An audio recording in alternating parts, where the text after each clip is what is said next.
السلام علیکم ورحمۃ اللہ وبرکاتہ۔ گمراہی کا راستہ پارٹ 2۔ اگر آپ نے پارٹ 1 نہیں دیکھا ہے تو میرے ڈسکرپشن میں پارٹ 1 کا لنک ہے، آپ ضرور دیکھیے گا۔ تو نفس کی بندگی تھا گمراہی کا پہلا راستہ۔ آج میں بولنے جا رہی ہوں باپ دادا کی اندھی پیروی، یہ گمراہی کا دوسرا راستہ ہے۔ دوسرا راستہ یہ ہے کہ باپ دادا سے جو رسم و رواج، جو عقیدے اور خیالات، جو رنگ ڈھنگ چلے آ رہے ہیں، آدمی ان کے غلام بن جائے اور خدا کے حکم سے بڑھ کر ان کو سمجھے، اور اگر ان کے خلاف خدا کا حکم اس کے سامنے پیش کیا جائے تو کہیں کہ میں تو وہی کروں گا جو میرے باپ دادا کرتے تھے اور جو میرے خاندان اور قبیلے کا رواج ہے۔ جو شخص اس مرض میں مبتلا ہے وہ خدا کا بندہ کب ہوا؟ اس کے خدا تو اس کے باپ دادا اور اس کا خاندان اور قبیلے کے لوگ ہیں۔ اس کو یہ چھوٹا دعویٰ کرنے کا کیا حق ہے کہ میں مسلمان ہوں؟ قرآن کریم میں اس پر بھی بڑی سختی کے ساتھ تنبیہ کیا گیا ہے۔ بسم اللہ الرحمن الرحیم۔ وَإِذَا قِيلَ لَهُمْ تَعَالَوْا إِلَىٰ مَا أَنزَلَ اللَّهُ وَإِلَى الرَّسُولِ قَالُوا حَسْبُنَا مَا وَجَدْنَا عَلَيْهِ آبَاءَنَا أَوَلَوْ كَانَ آبَاؤُهُمْ لَا يَعْلَمُونَ شَيْئًا وَلَا يَهْتَدُونَ۔ یا ایھا الذین آمنوا علیکم انفسکم لا یضرکم من ضل اذا اہتدیتم الی اللہ مرجعکم جمیعا فینبئکم بما کنتم تعملون۔ سورۃ المائدہ۔ ترجمہ: اور جب ان سے کہا گیا کہ آؤ اس فرمان کی طرف جو خدا نے بھیجا ہے، اور آؤ رسول صلی اللہ علیہ وسلم کے طریقے کی طرف، تو انہوں نے کہا کہ ہمارے لیے تو بس وہی طریقہ کافی ہے جس پر ہم نے اپنے باپ دادا کو پایا ہے۔ کیا یہ باپ دادا ہی کی پیروی کیے چلے جا رہے ہیں، چاہے ان کو کسی بات کا علم نہ ہو اور وہ سیدھے راستے پر نہ ہوں؟ اے ایمان لانے والوں، تم کو تو اپنی فکر ہونی چاہیے۔ اگر تم سیدھے راستے پر لگ جاؤ، کسی دوسرے کی گمراہی سے تمہیں کوئی نقصان نہ ہوگا۔ پھر آخر کار تم سب کو خدا کی طرف واپس جانا ہے۔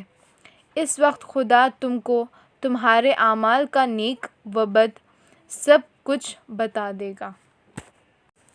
یہ ایسی گمراہی ہے جس میں تقریباً ہر زمانے کے لوگ مبتلا رہے ہیں، اور ہمیشہ خدا رسول کے ہدایت کو ماننے سے یہی چیز انسان کو روکتی ہے۔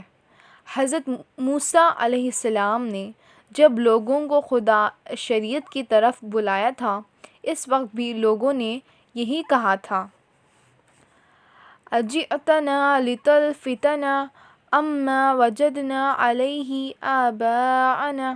سورہ یونس۔ ترجمہ: کیا تو ہمیں اس راستے سے ہٹانا چاہتا ہے جس پر ہم نے اپنے باپ دادا کو پایا؟ حضرت ابراہیم علیہ السلام نے جب اپنے قبیلے والوں کو شرک سے روکا تو انہوں نے بھی یہی کہا تھا، وَجَدْنَا آبَاءَنَا لَهَا عَابِدِينَ۔ سورۃ الانبیاء۔ ترجمہ: ہم نے اپنے باپ دادا کو انہی خداؤں کی بندگی کرتے ہوئے پایا تھا۔ غرض اس طرح ہر نبی کے مقابلے میں لوگوں نے یہی عزت پیش کی ہے کہ تم جو کہتے ہو یہ ہمارے باپ دادا کے طریقے کے خلاف ہے، اس لیے ہم اسے نہیں مانتے۔ چنانچہ قرآن میں ارشاد ہے،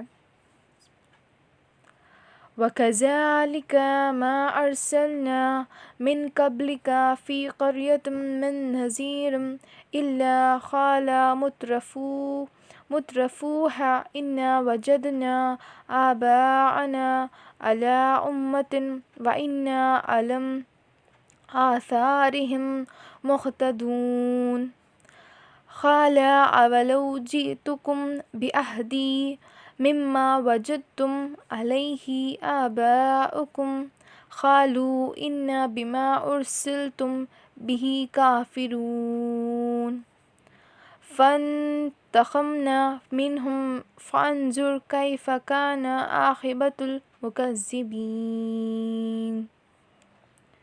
سورہ زخرف۔ ترجمہ، یعنی ایسے ہی ہوتا رہا ہے کہ جب کبھی ہم نے کسی بستی میں کسی ڈرانے والے کو یعنی پیغمبر کو بھیجا تو اس بستی کے کھاتے پیتے لوگوں نے یہی کہا کہ ہم نے اپنے باپ دادا کو ایک طریقے پر پایا ہے اور ہم انہی کے قدم بقدم چل رہے ہیں۔ پیغمبر نے ان سے کہا، اگر میں اس سے بہتر بات بتاؤں جس پر تم نے اپنے باپ دادا کو پایا تو کیا پھر بھی تم باپ دادا کو ہی پیروی کیے چلے جاؤ گے؟ انہوں نے جواب دیا کہ ہم اس بات کو نہیں مانتے جو تم لے کر آئے ہو۔ پس جب انہوں نے یہ جواب دیا تو ہم نے بھی ان کو خوب سزا دی، اور اب دیکھ لو کہ ہمارے احکام کو جھٹلانے والوں کا کیا انجام ہوا ہے۔ یہ سب کچھ بیان کرنے کے بعد اللہ تعالیٰ فرماتا ہے کہ یا تو باپ دادا ہی کی پیروی کرو، پھر ہمارے ہی حکم کی پیروی کرو۔ یہ دونوں باتیں ایک ساتھ نہیں ہو سکتی۔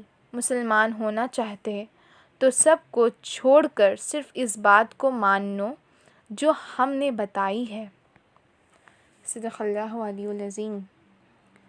دعا ہے کہ ہم نے جو بھی پڑھا ہے، سنا ہے، سمجھا ہے، اس پر عمل کرنے کی اور دوسروں تک پہنچانے کی توفیق عطا فرمائے۔ دعا ہے کہ ہمیں اللہ شرک سے بچائے اور ہمیں نیک راہ دکھائے اور ہمیں متقین امام بنائے۔ آمین ثم آمین یا رب العالمین۔ وآخر دعوانا ان الحمد للہ رب العالمین۔ تو یہ پارٹ 2 ہے، انشاءاللہ پارٹ 3 جلد ہی آ جائے گا۔